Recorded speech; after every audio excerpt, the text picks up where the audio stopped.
Assalamualaikum warahmatullahi wabarakatuh. Perkenalkan, nama saya Yunita Teti dengan NIM 2021 050102004, Prodi Perbankan Syariah, Institut Agama Islam Negeri Kendari.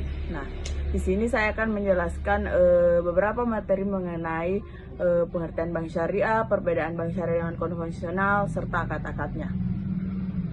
Nah, selanjutnya yaitu perbedaan bank syariah dan bank konvensional.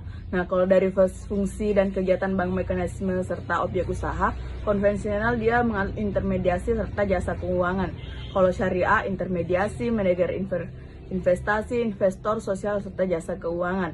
Nah, kalau dari segi prinsip dan operasi, konvensional dia tidak anti riba dan tidak anti measure. Serta kalau syariah sudah jelas dia anti riba dan anti measure. Nah, kalau dari segi prioritas pelayanan, konvensional dia bebas nilai, uang sebagai komoditi serta bunga. Nah, kalau syariah tidak bebas nilai, uang sebagai alat tukar dan bukan komoditi, bagi hasil jual beli serta sewa. Nah, kalau dari segi orientasi, konvensional dia kepentingan pribadi, kalau syariah kepentingan publik. Kalau dari segi bentuk, konvensional lebih mengedepankan keuntungan, kalau syariah tujuan sosial ekonomi Islam keuntungan.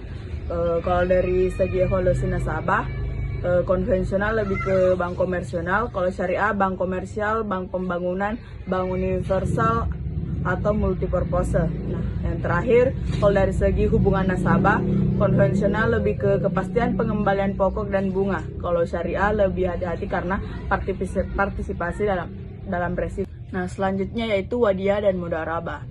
Wadiyah yaitu sebuah aktivitas yang mencakup tentang penitipan barang. Ini dilakukan antara pihak yang ingin melakukan penitipan kepada yang memiliki kuasa untuk melakukan penitipan serta mendapatkan kepercayaan dengan tujuan untuk menjaga keselamatan, keamanan, serta keutuhan barang atau uang tersebut. Nah, kalau mudharabah dia adalah salah satu jenis akad atau kesepakatan kerjasama yang mengatur peran dari pihak pemilik serta penerima modal untuk bisa dimanfaatkan dalam jenis kegiatan usaha apapun di luar pemanfaatan dalam jenis kegiatan apapun. Nah, dapat dibedakan wadiyah dengan mudharabah dari segi bagi hasil. Wadiyah dia tidak ada jika ada hanya berupa bonus sukarela dari bank. Kemudian kalau mudharabah ada bagi hasil yang telah disepakati. Nah, kalau dari segi peran nasabah, wadiyah dia penitip uang atau muwadi. Kalau mudharabah pemilik modal atau biasa sering kita sebut dengan sohibul mal. Nah, dan yang terakhir yaitu dari segi status uang atau barang, wadiyah dia lebih ke simpan atau tabungan. Kalau mudharabah dia lebih ke investasi. Nah, selanjutnya yaitu penyaluran dana. Penyaluran dana mencakup 3 aspek yaitu jual beli, kerjasama, serta sewa. Nah, di dalam jual beli yaitu ada bai al-murabaha di mana yaitu tambahan keuntungan disepakati bersama. Bai as-salam yaitu penyerahan uang terlebih dahulu. Bai al-istisna pembelian dengan uang muka. Nah, kalau kerjasama dia ada al-musyarakah, pembiayaan dan pengelolaan proyek bersama atau modal ventura. Yang kedua al-mudharabah, pendanaan proyek dengan dana dari pihak bank. Nah, yang terakhir ada sewa yaitu ijarah, sewa murni atau sewa dengan penyerahan barang di akhir atau masa sewa atau biasa kita sebut dengan leasing. Nah, seperti yang kita lihat pada bagian di atas, yang pertama ada jual beli dengan pembayaran tunai di awal meliputi jual tunai beli salam. Nah, yang kedua ada jual beli dengan pembayaran bertahap atau cicil meliputi murabaha dan istisna. Yang ketiga ada jual beli dengan penyerahan barang di awal meliputi jual beli tunai dan murabaha. Dan yang terakhir yaitu jual beli dengan penyerahan barang di akhir meliputi salam dan istisna. Selanjutnya yaitu perbedaan utama dari mudharabah dan musyarakah, yaitu bahwa dalam mudharabah pemilik dana dalam hal ini bank tidak boleh ikut campur dalam manajemen usaha yang dibiayainya.